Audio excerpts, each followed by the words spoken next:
So, like when you're starting out as a real estate investor, you want to get around people that are doing the business.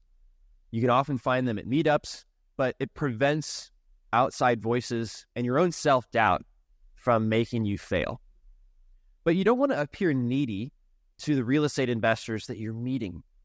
And so this episode is something that would be a gift for you to share with one of those investors. And here's why. We've helped 10,000 investors just like you get their first deal in all 50 states. Ryan, one of our top success stories, started in 2019. What's up, Ryan? He's done how many deals? 425? Yeah, we're up over 420. Right. Sure. So when I mentioned what I'm about to tell you in this episode as a lead source, even somebody as experienced as Ryan just told me, he's like, dude, I want to try that. I've never heard anyone do this before, and I've even suffered the pain that this lead source targets. And it's so smart, right? So for those new investors out there that are looking to provide value to investors who are ahead of you, sharing this episode would be a great gift. And specifically, we're going to let you know now, this is about the eviction process, right? Ryan, you said you had 6 evictions this past year, right? Last year. Yep. And it was, you said was there some damage? On a couple of them, it was like significant damage to the point where I had to literally determine is it worth fixing this back up or should I just sell it? Yeah. So in this episode, I'm going to describe to you how to actually get a hold of those eviction letters and how I've done that in my own community, because they're not as easy to find as you think, even though they're public record and they publish court information. It's just not as easy as you think. So enjoy this episode, and again, share it with somebody that you're wanting to provide value to. Yeah, so Ryan, I got the eviction list from Indianapolis because I did this episode on 25 motivated seller lists and the order you should approach them, because everyone's got analysis paralysis. There's so many options. They don't know which ones to do. So I thought one of the types of leads that I've never seen inside of an app or easy to get to that would be good is, I think, eviction lists. Mm-hmm. I've never done an eviction as a landlord, but I could only imagine if you go through that process, maybe there's damage as well, from somebody who didn't pay their bills and is mad at the landlord for kicking him out. I was like, that landlord's probably very motivated to sell their house and just be done with that property, right? Dude, I can tell you right now, like I just finished an eviction like 2 weeks ago, and my property manager, he gave me the bid to fix the property after this person destroyed this freaking house. Like I've got $6,700 that I have to put in to get it fixed back up. And the first thing, I'm not going to lie, it sucks because I know the value of holding the property, but I also, for a split second, I'm like, I should just sell the freaking house and move on, because of the level, what I've got into it is less than I could get more out of it right now. But yeah, I mean, if you catch somebody in that vulnerable moment, if you would have called me the moment that I was having that thought of maybe I would sell it, and you're like, hey, would you be interested in selling? I would have said, yeah, let's talk about this. Right. So I think you're onto something there. Yes. Well, thanks. I'm excited to explore it. Well, anyway, sorry, the eviction process sucks. Maybe you got your insurance check and you just do want to move on, right, without even fixing the house. So could be a great opportunity for an investor.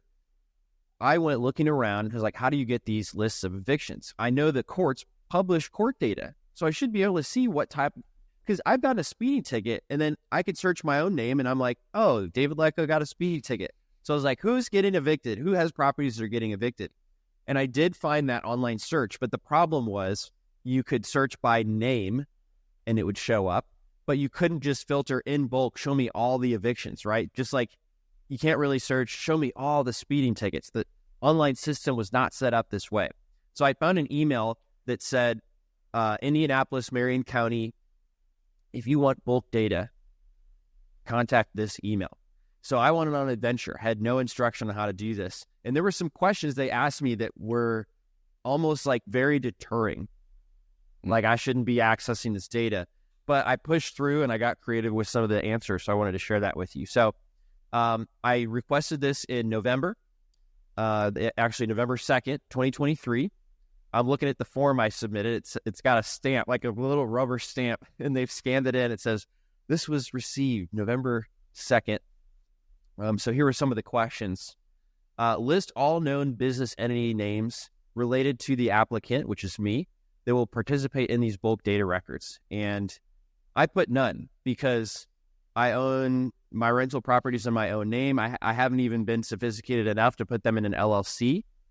And I do own DealMachine, but at this time, that's not why I'm requesting this data. I was doing this as an investor, so I just put none. Hey guys, if you know you want to quit your job in the next 3 months, make sure you're subscribed to this podcast because we've got some incredible frameworks with step-by-step instruction that you're not going to want to miss.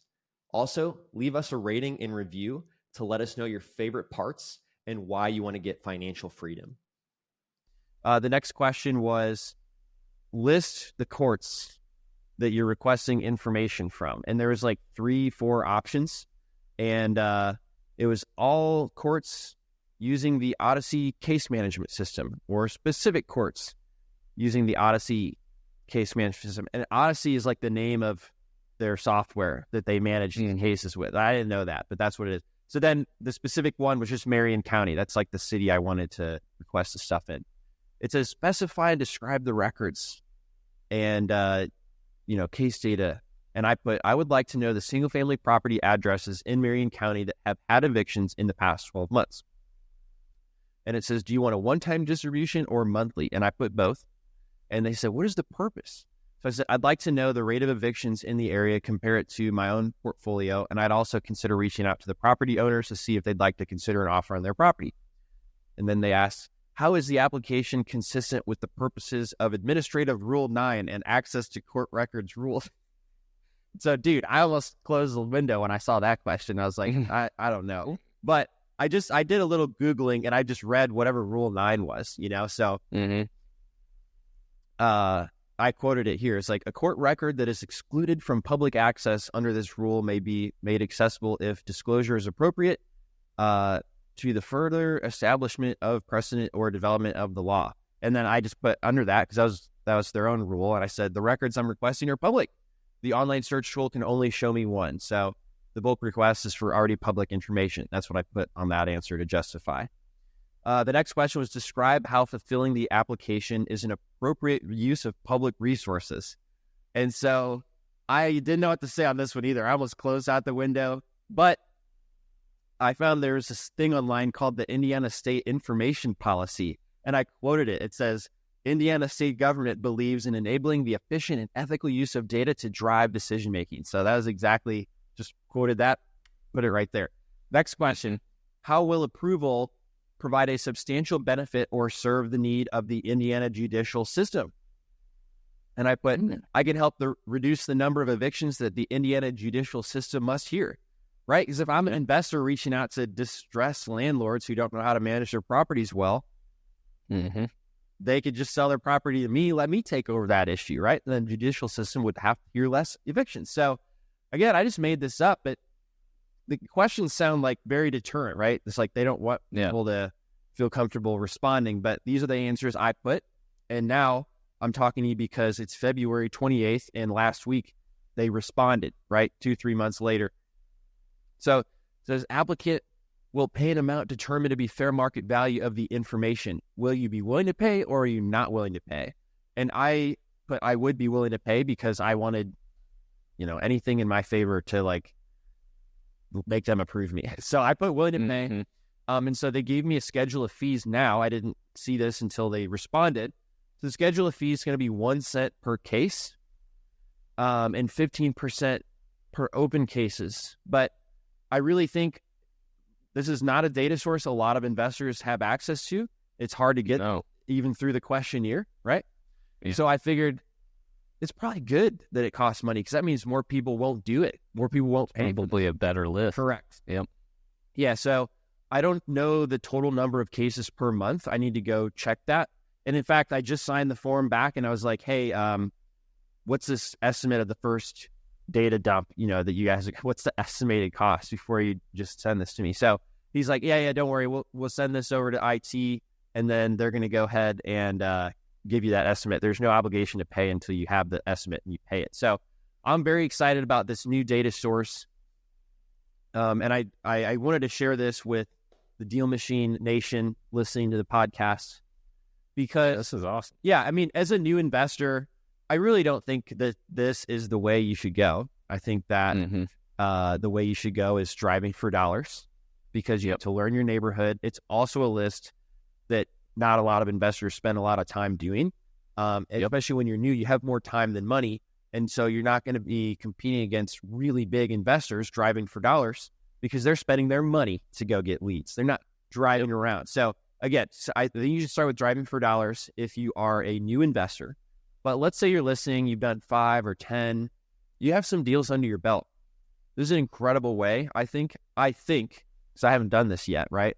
But I'm just very excited to try this, and I wanted to share that in the spirit of, I am trying new things, but I'm not getting analysis paralysis to try everything, Right. So this is going to be one of the things I try in 2024, systematically, making sure I commit to doing enough mail-in marketing to this list rather than just throw a bunch of stuff at the wall and see what sticks. So those are some things I think are very important for investors. What's your take on this, Ryan? Do you predict I'll get a deal from this?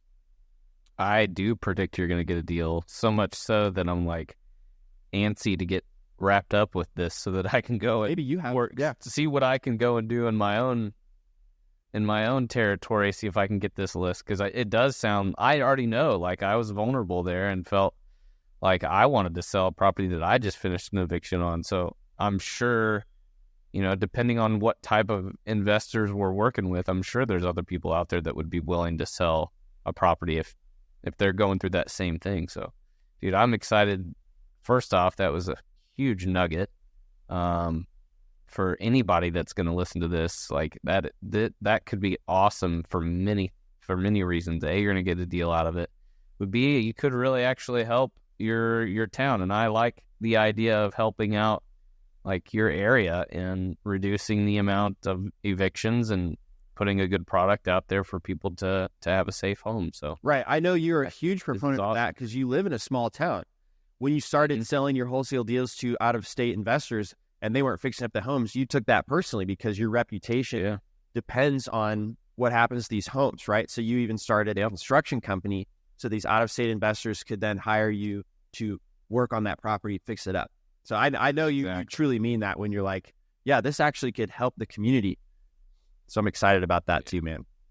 Yeah, good find. That's why your name is David Leckett.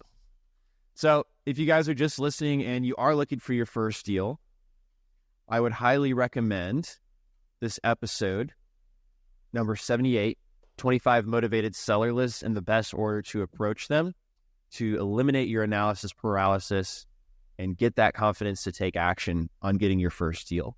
And we will see you on the next one. Thanks for listening to the DealMachine Real Estate Investing Podcast. Please leave us a review and follow along wherever you're listening to your podcast.